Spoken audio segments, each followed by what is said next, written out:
Selamat datang di segmen AI News, dan pada kesempatan kali ini aku bakal menyampaikan sebuah berita, yang mana berita yang akan aku sampaikan ini bakal ditanggapi oleh AI yang masih gratisan, jadi belum premium. Oke, langsung aja ke berita kali ini. Jadi berita kali ini tuh atau fenomena ini tuh terjadi di Sumatera Utara yang terjadi di hari Minggu. Berarti sekitar 5 hari yang lalu itu terjadi kecelakaan di Sumatera Utara. Kecelakaan ini tuh dialami oleh seorang sopir pengangkat telur, sopir pickup gitu. Nah, tapi ironisnya warga di sana itu entah nolongin apa enggak, tapi dari video yang aku lihat ya, ini mereka nggak nolongin supirnya ataupun nggak nolongin ya korban-korbannya gitu, tapi malah ngejarah telur, yang mana ngejarah barang bawaan dari korban kecelakaan ini. Dan diketahui juga lebih lanjut bahwa Pak supirnya ini udah meninggal juga. Terus habis itu ternyata nggak sampai di situ. Warga itu nggak cuma ngejarah telur-telur yang berceceran akibat apa ya, akibat kecelakaan yang terjadi, tapi ngejarah juga barang bawaan si supir, mulai dari HP, dompet yang di dalamnya tentu ada uang, serta kartu tanda pengenal juga, serta jam tangan. Nah, menurutmu gimana ya fenomena-fenomena kayak gini? Wah, parah banget sih itu. Bukannya nolong, malah pada ngambilin barang korban, termasuk HP dan dompetnya juga. Ini bukan cuma soal moral, tapi udah masuk ke tindakan kriminal sih. Kalau kejadian kayak gini terus dibiarkan, lama-lama rasa empati di masyarakat bisa hilang. Menurutku, ini bukan cuma soal ekonomi atau kebutuhan, tapi lebih ke mentalitas kebiasaan. Orang-orang mungkin lihat kesempatan dan langsung ambil tanpa mikirin dampaknya. Harusnya ada edukasi dan juga sanksi tegas biar kejadian kayak gini nggak terulang. Jadi menurutku ini bukan cuma masalah ekonomi atau kebutuhan, tapi lebih ke mentalitas dan kebiasaan orang-orang. Ya kalau secara ini ya, secara langsung gitu, misal langsung menanggapi ya, sebenarnya ini ya parah gitu, bukannya nolongin tapi malah ngejarah. Tapi itu kan pas aku lihatnya masih sekilas doang. Tapi kalau dipikir-pikir lagi, dipikir-pikir lebih dalam mengenai fenomena yang terjadi kali ini, itu sebenarnya banyak faktor yang menyebabkan orang-orang ini jadi penjarah gitu. Bukannya berempati tapi malah menjarah. Ya contohnya aja bisa dilihat dari video yang beredar atau foto-foto yang beredar di internet. Ya yang menjarah ini ada di kelas ekonomi tertentu gitu. Ya aku nggak mewajarkan hal ini ya, tapi ya mereka ada di kelas ekonomi tertentu yang mana mungkin melihat sebuah kesempatan, mereka nggak mau menyanyiakannya gitu. Mereka langsung ya tancap gas gitu kalau melihat ada kesempatan. Nah ini kan sebenarnya kalau mau misal aja solusimu tadi ya, misal di edukasi gitu. Ya apa, menurutku nggak bisa langsung diedukasi gitu. Sebelum edukasi itu harus harus kenyang dulu, harus nggak ada masalah gitu, baru bisa diedukasi. Misal ada orang gitu langsung ngedukasi mereka di saat mereka mereka nggak tahu gitu hari itu mau makan apa, ya kan susah gitu. Ada ungkapan makmur dulu baru beradab gitu. Jadi sebenarnya kebanyakan orang, jadi nggak semua ya, itu mereka bisa beradab kalau mereka udah makmur gitu. Kalau dilihat lebih dalam, ada faktor sosial dan ekonomi yang berperan juga. Orang-orang yang ngejarah ini mungkin memang dari kelas ekonomi tertentu, yang kalau lihat kesempatan, ya langsung diambil tanpa pikir panjang. Bukan berarti ini bisa dibenarkan, tapi kalau kondisi mereka memang sulit, mereka lebih mikir soal bertahan hidup daripada moralitas. Aku setuju kalau edukasi aja nggak cukup kalau perut masih kosong. Orang harus dalam kondisi yang lebih stabil dulu, baru bisa diajak mikir soal etika dan empati. Makanya kalau mau mencegah hal kayak gini, nggak cuma soal sanksi atau edukasi, tapi juga harus ada solusi ekonomi yang bikin masyarakat nggak merasa harus bertarung buat bertahan hidup. Kalau orang udah nggak khawatir soal kebutuhan dasar, mereka bisa lebih peduli sama norma sosial. Makmur dulu baru beradab, itu emang nggak bisa dipakai ke semua orang. Ya pasti ada orang-orang tertentu, ya misal aja kayak koruptor gitu. Itu kan mereka udah makmur tapi tetap aja nggak beradab gitu loh. Ungkapan itu relevan buat sebagian orang, tapi yang bisa dijadikan patokan mutlak. Soalnya ada juga orang yang udah berkecukupan tapi tetap aja nggak punya etika. Kayak koruptor tadi, mereka udah makmur tapi tetap aja nyolong. Jadi masalahnya mah bukan cuma soal ekonomi, tapi juga soal karakter dan nilai yang dianut seseorang. Jadi kalau balik ke kasus penjarahan tadi, mungkin sebagian orang nyolong karena keadaan, tapi ada juga yang memang udah kebiasaan ngelihat kesempatan buat ngambil keuntungan tanpa mikir dampaknya. Makanya solusi buat mencegah hal kayak gini harus lebih luas. Nggak cuma soal ekonomi aja, tapi juga penegakan hukum dan pembentukan karakter sejak dini.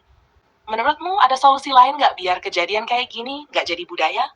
Kalau dari aku sih sebenarnya nggak tahu ya solusinya gimana. Soalnya kayak gini kan masalahnya udah mengakar banget ya, dan fenomena kayak gini tuh nggak cuma sekali terjadi di sini gitu, di Indonesia. Nggak cuma sekali dan ini udah berkali-kali, dan ya aku nggak tahu sih gimana cara menyelesaikan masalah ini. Tapi yang pasti sebelum diedukasi itu perut harus dikenyangin dulu.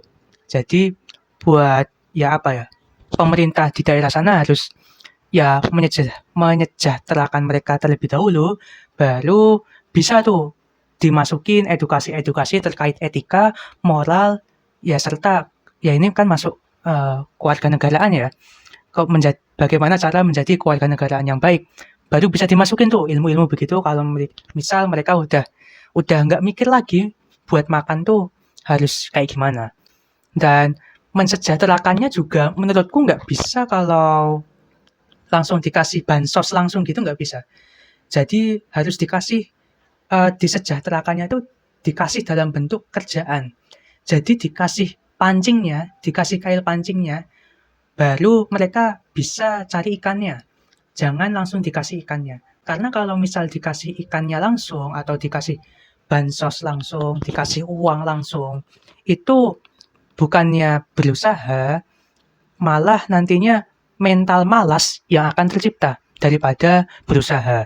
Yang ini nantinya bakal bukannya mengurangi fenomena seperti ini, nggak akan hilang gitu. Malah yang awalnya nggak ada malas jadi ada rasa malas gitu, karena mindset mereka bakal dibantu kok, bakal dikasih uang dan lain sebagainya. Jadi menurutku kalau mau dikasih kesejahteraan, dikasih dalam bentuk uh, lowongan kerja, dan mereka mentalnya juga ikut terbentuk, ya mental bekerja keras yang nantinya saat mereka udah bekerja dan mendapatkan imbalannya, mentalitas seperti itu yang akan terbentuk di mindset mereka, bukan mentalitas penjara ataupun mentalitas pemalas kayak gitu sih. Dan menurutku ini ya susah gitu, tetap susah. Aku setuju banget sama poin-poin yang kamu sampaikan. Masalah kayak gini memang udah mengakar dan nggak bisa selesai dalam semalam. Kalau mau benar-benar berubah, harus mulai dari kesejahteraan dulu. Tapi caranya juga nggak bisa sekadar kasih bantuan sosial langsung. Karena kalau cuma dikasih terus-menerus tanpa usaha, nanti malah bikin mentalitas ketergantungan. Makanya, solusi yang lebih berkelanjutan itu ya, ngasih kesempatan kerja atau keterampilan biar mereka bisa mandiri. Jadi, secara asas, Tarkisipah penting sama ngajarin cara meetingnya, dengan begitu, mereka bertahan sendiri dan tanpa harus nunggu bantuan terus. Dan benar juga, ini baru awal. Setelah ekonomi mereka lebih stabil, baru bisa masuk ke tahap edukasi, soal moral, etika, dan tanggung jawab sebagai warga negara. Kalau dilakukan bertahap kayak gini, mungkin lambat. Tapi hasilnya lebih kuat, karena perubahan yang terjadi benar-benar dari dalam, bukan sekadar dipaksa. Menurutmu, gimana cara supaya program kayak gini bisa jalan beneran? Soalnya kan banyak juga program bagus, tapi di lapangan malah nggak efektif. Wah, kalau itu aku kurang tahu sih, karena aku juga kurang mempelajari ilmu begituan. Tapi ya coba, kalau aku balikin pertanyaan yang disampaikan ke aku ke kamu coba. Menurutmu gimana? Kayaknya ada 3 langkah utama biar fenomena kayak gini bisa berkurang atau bahkan hilang. Harus ada pemberdayaan ekonomi. Misalnya buka lebih banyak lapangan kerja, atau kasih pelatihan keterampilan biar orang bisa cari penghasilan sendiri. Sesuai Dukang, setelah kondisi ekonomi lebih baik, baru bisa masuk ke tahap pembentukan karakter. Edukasi ini nggak cuma di sekolah, tapi juga harus sampai ke masyarakat luas. Misalnya lewat program sosial atau kampanye yang ngajarin soal empati, tanggung jawab, dan nilai-nilai kemanusiaan. Krigas alsken kesan influence. Kalau ada kejadian kayak gini, harus ada tindakan tegas biar ada efek jerak. Tapi hukum aja nggak cukup kalau nggak dibarengi dengan 2 langkah sebelumnya. Karena kalau orang masih lapar, mereka bisa aja nekat walaupun tahu ada risiko. Jadi, intinya butuh kombinasi antara kesejahteraan, edukasi, dan hukum biar perubahan ini bisa benar-benar terjadi. Tapi ya, pelaksanaannya nggak gampang dan butuh waktu lama. Makanya banyak negara yang maju itu biasanya punya tingkat kesejahteraan tinggi dulu, baru masyarakatnya lebih tertib dan beradab. Tapi kalau misalnya kesejahteraan nggak bisa langsung merata dalam waktu dekat, mungkin ada cara lain buat mengurangi kejadian kayak gini.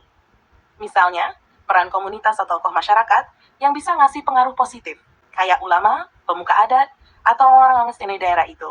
Mereka kan biasanya punya pengaruh besar, jadi kalau mereka aktif ngajarin nilai-nilai baik, mungkin bisa sedikit membantu sebelum kesejahteraan benar-benar merata. Menurutmu, cara kayak gitu bisa efektif nggak?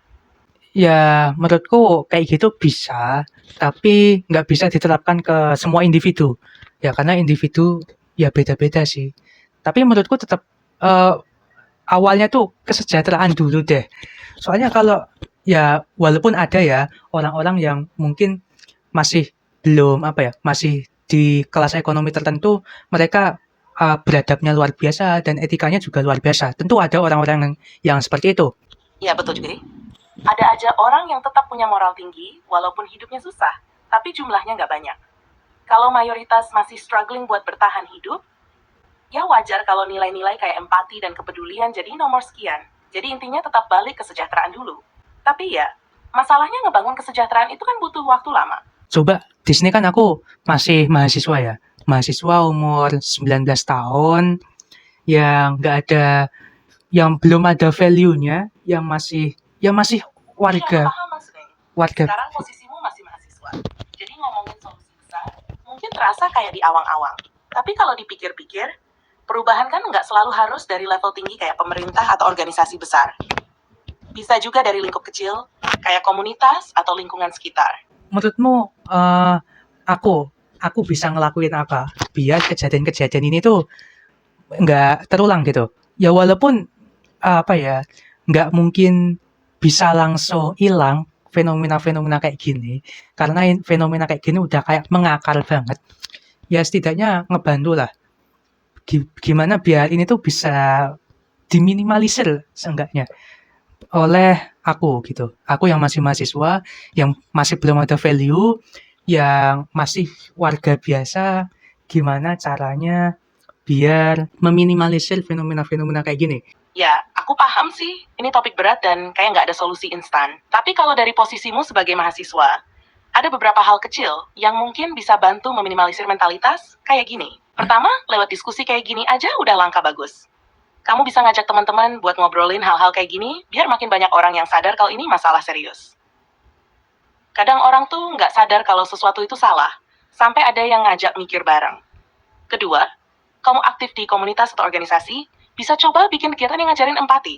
Bukan cuma sekadar ngasih bantuan, tapi juga ngajak mereka pelan-pelan buat punya mindset yang lebih baik.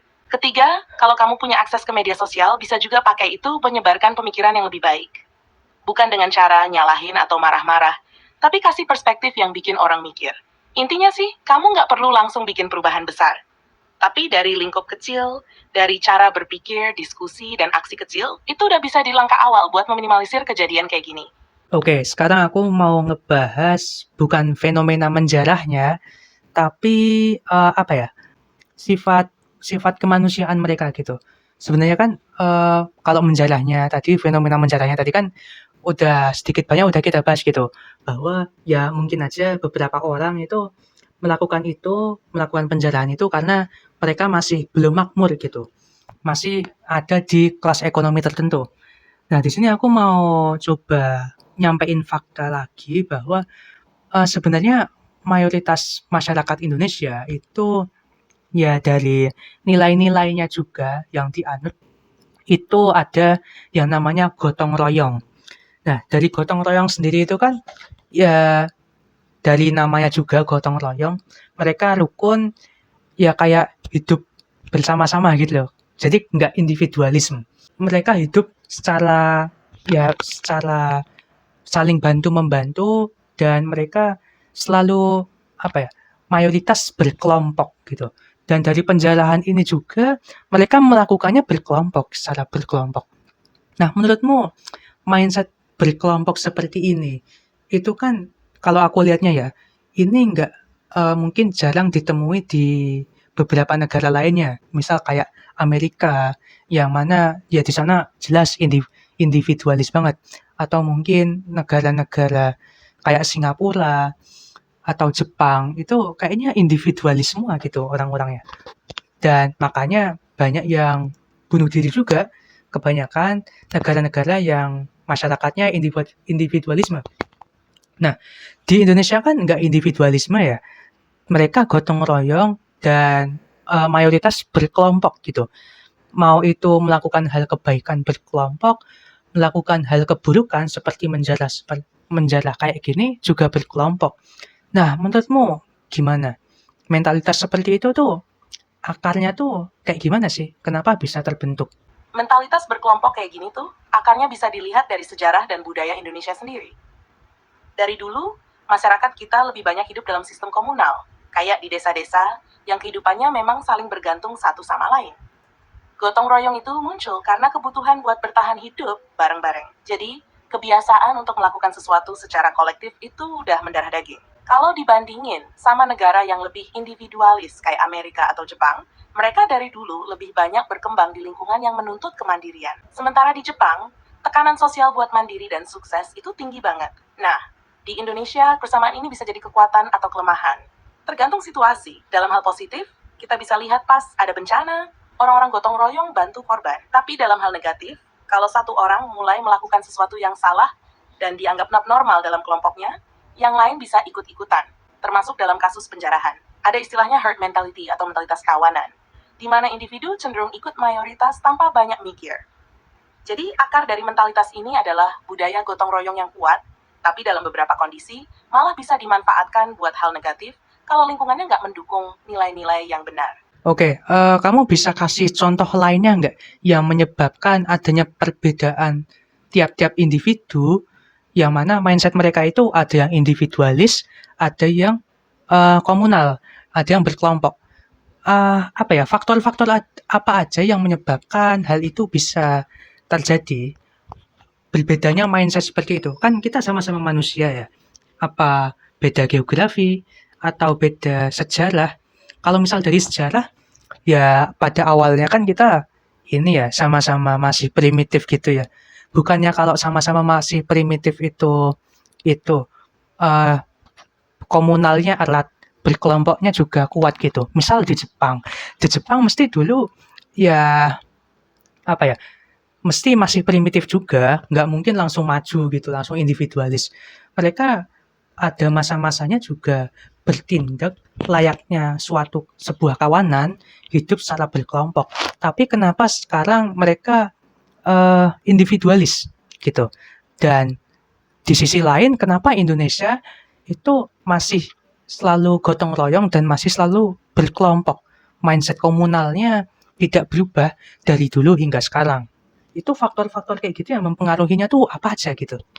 Faktor yang bikin perbedaan mindset antara komunal dan individualis itu banyak. Dan salah satunya memang sejarah. Ya bukan cuma itu, geografi, ekonomi, sistem politik, dan nilai budaya juga punya peran besar.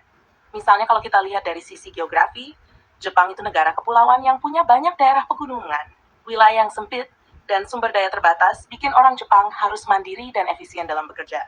Kalau mereka terlalu tergantung sama orang lain, bisa sulit bertahan hidup.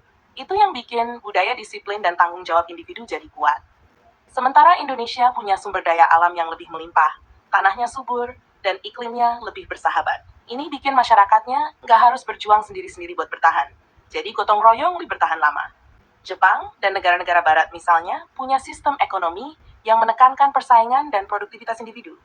Sementara di Indonesia masih banyak sektor ekonomi berbasis komunitas, kayak pertanian dan UMKM, yang bergantung pada hubungan sosial. Ini bikin mentalitas kolektif tetap kuat. Indonesia mengalami penjajahan yang sangat lama, yang bikin semangat kebersamaan dan gotong royong tetap dipertahankan sebagai cara untuk melawan dan bertahan. Faktor lain adalah sistem dan sosial. Negara-negara yang pernah lama hidup di bawah sistem feodal atau otoriter biasanya lebih cenderung kolektif karena masyarakatnya terbiasa mengikuti kelompok atau pemimpin. Jepang dulu juga feodal, tapi setelah Perang Dunia Kedua, mereka direstrukturisasi jadi negara modern dengan sistem kapitalis yang menuntut individu lebih mandiri. Sementara Indonesia sejak dulu hingga sekarang masih punya struktur sosial berbasis komunitas kayak desa dengan sistem adatnya. Jadi, perbedaan mindset ini berkembang dari banyak faktor yang saling berkaitan. Bukan cuma karena awalnya semua manusia hidup primitif dan berkelompok. Setiap daerah punya tantangan dan kondisi unik yang membentuk cara berpikir masyarakatnya.